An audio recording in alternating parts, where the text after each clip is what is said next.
struggle to connect with your lower abdominals or feel your deep core postpartum, one trick I like to use is leveraging a squat wedge. If you don't have a squat wedge, you can use a towel roll or a rolled up sweatshirt, just something that's going to allow you to kind of get and find a more posteriorly tilted position at the pelvis. Oftentimes postpartum, we're in that more anteriorly tilted presentation and externally rotated. And that has a lot to do with how our body had to kind of change to accommodate a growing baby, taking on that more externally rotated position so we can manage all of that pressure flow from up top and just the weight of the belly pulling us forward into that more anteriorly tilted presentation. But ultimately what happens is our lower abdominals are just not in an optimal position to fire. So one thing we can use the squat wedge for is passively finding that more posterior tilt at the pelvis. So I'm setting up near a wall, and here I'm just kind of doing some breathing, and I can place something underneath my head or my neck for a little extra support. I'm going to take my squat wedge, kind of squat wedge down, and I'm going to think about kind of placing it right around, kind of underneath my pelvis, right around the sacrum. And you might need to adjust myself just to feel comfortable. And ultimately what I just did is take myself out of this position and kind of passively find that more posteriorly tilted pelvis position. And this is where I can just do my breaths. So I'm maintaining that nice stacked position, rib cage over pelvis right here. So thinking about an inhale and then exhale.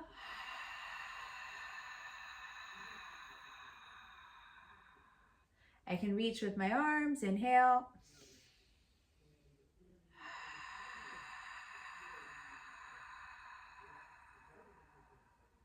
So notice that in this position, I'm not fighting as hard to keep myself nice and stacked, rib cage over pelvis.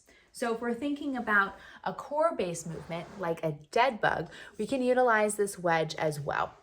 So setting up my little head support and my wedge, placing it underneath, kind of around the sacrum area. So I'm allowing it to kind of passively bring me into that more posterior tilt. So I'm going to show you what it looks like with the wedge and without the wedge. And the head support is also helping me find a better position. It's okay to use props and references to allow ourselves to find a stack and maintain that stacked position while we do the work. Ultimately, over time, we'll remove some of these props, but totally cool to use it at first. So in this position, which may be hard in itself, and think about inhaling and exhaling. These low ribs melt towards the ground. Inhale and exhale. And I can inhale and exhale, extend one leg. Inhale, exhale, extend. I'm going to show you the difference if I remove the wedge. So when I go into that tabletop position, I just have this feeling like my pelvis wants to kind of rock forward a little bit. It's just a little bit harder. I have to work a little bit harder to maintain that position, which ultimately we want to be able to do this without the wedge.